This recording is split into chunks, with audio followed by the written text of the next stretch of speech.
Assalamualaikum warahmatullahi wabarakatuh. Apa kabar anak-anak semuanya? Sehat-sehat kan hari ini?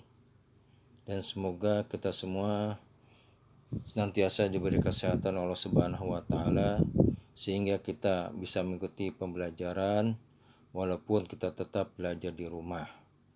Dan semoga kita semuanya tetap semangat. Sebelum kita mulai belajar, mari kita sama-sama buka dengan baca basmalah. Bismillahirrahmanirrahim.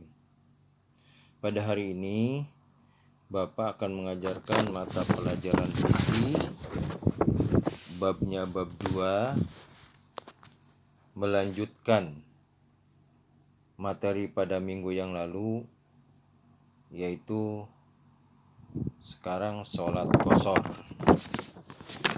Pada minggu yang lalu, Bapak menjelaskan tentang sholat jamak.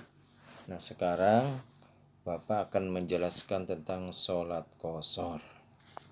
Baik anak-anak, ada yang tahu atau tidak apa itu sholat qashar?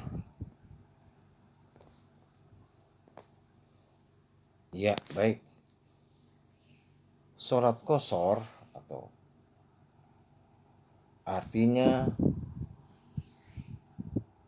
sholat yang diringkas, atau qashar artinya meringkas.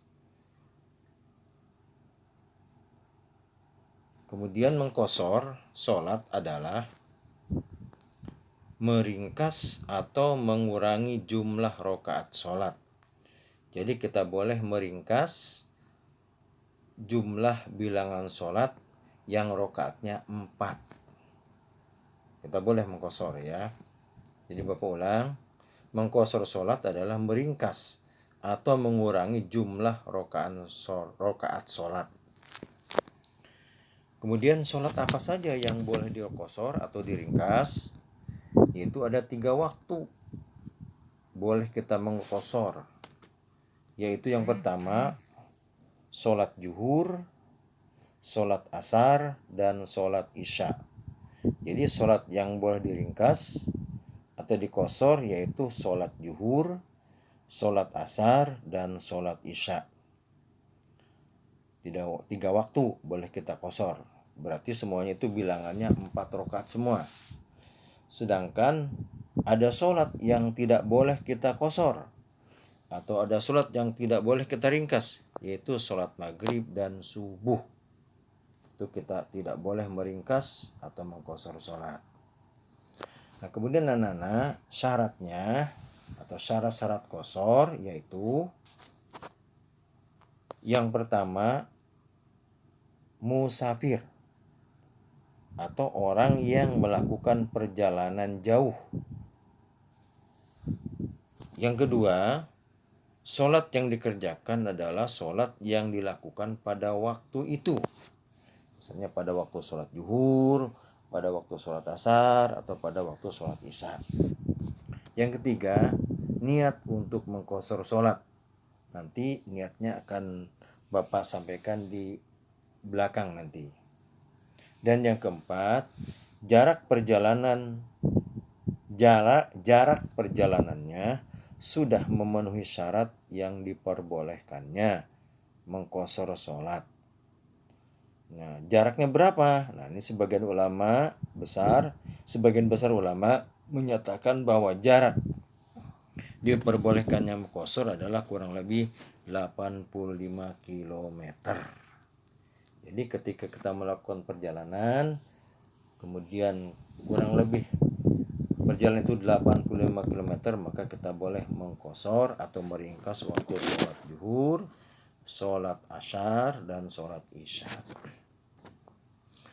Kemudian anak-anak, tata cara sholat qashar. Sekarang tata cara sholat qashar. Yang pertama, sholat zuhur diqashar dilaksanakan di waktu zuhur.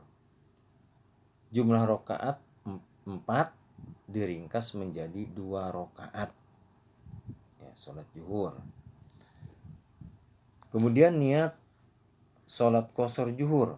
Ini niatnya yang tadi Bapak sampaikan di depan. Ini niatnya adalah lafalnya usolli fardhu zuhri rakaataini qasron lillahi ta'ala. Artinya aku niat sholat fardu zuhur 2 rakaat qasar karena Allah Ta'ala. Ini niatnya. Dan niatnya boleh dilafalkan dan lebih baik juga di dalam hati. Atau niatnya dilafalkan juga di dalam hati. Atau yang paling baik adalah di dalam hati. Misalnya dalam hati kalian ngomong dengan bahasa Indonesia aja, aku niat sholat fardu zuhur 2 rakaat qasar karena Allah, itu juga udah sah ya. Kemudian yang berikutnya, yang kedua, sholat asar di qasar dilaksanakan di waktu asar. Jumlah rakaat 4 menjadi 2 rakaat sama dengan sholat zuhur ya. Kemudian lafal atau niat sholat qasar, niat qasar asar adalah usolli fardul asri rakaataini qasron lillahi ta'ala. Aku niat sholat fardu asar 2 rakaat qasar karena Allah Ta'ala. Kemudian anak-anak yang ketiga, sholat isya di qasar dilaksanakan pada waktu isya. Jumlah rakaatnya 4 diringkas menjadi 2. Sama tadi ya, seperti sholat zuhur, asar. Begitupun isya diringkas dari 4 menjadi 2 ya. Kemudian niat sholat qasar isya adalah usolli fardul isya'i rakaataini qasron lillahi ta'ala. Aku niat sholat fardu isya 2 rakaat qasar karena Allah Ta'ala. Nah itu anak-anak mengenai pembelajaran tentang sholat qasar. Jadi Bapak ulangi ringkasnya. Sholat yang boleh diqasar adalah sholat zuhur, sholat asar, dan sholat isya. Sedangkan sholat yang tidak boleh diqasar adalah sholat maghrib dan subuh. Jadi anak-anak demikianlah pembelajaran pada hari ini. Mudah-mudahan kita semua atau kalian semua dapat mengerti dan memahami. Dan mari kita sama-sama tutup pembelajaran dengan baca hamdalah. Alhamdulillahirabbil alamin.